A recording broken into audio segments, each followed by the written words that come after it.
let's go review some more cursed trains. Okay, starting off with an LNER A4 Mallard, but with Sterling single driving wheels. It probably could outrun both engines, but it would likely be more used as a weapon of mass destruction than a locomotive.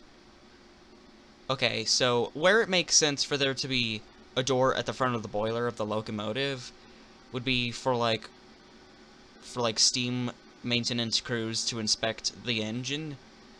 But the fact that this girl is literally standing on the front of the train just feels generally dangerous. What? This is an EMD? It looks like they copied GE's work when designing this.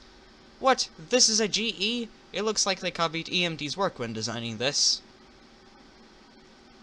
Imagine if Fast Freight Productions saw this. No! They cannibalized my boy! No!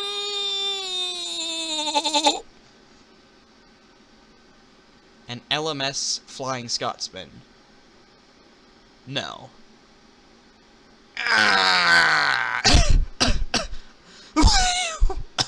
What the heck?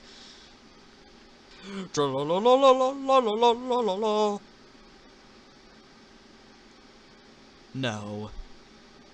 I generally want to burn this. Do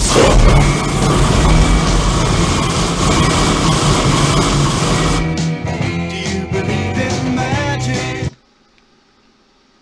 This too. How about this? Okay, it's getting annoying. I'll stop now. Why don't we go check out some cursed trains Percy guy wanted me to check out? Can a long neck be breakable?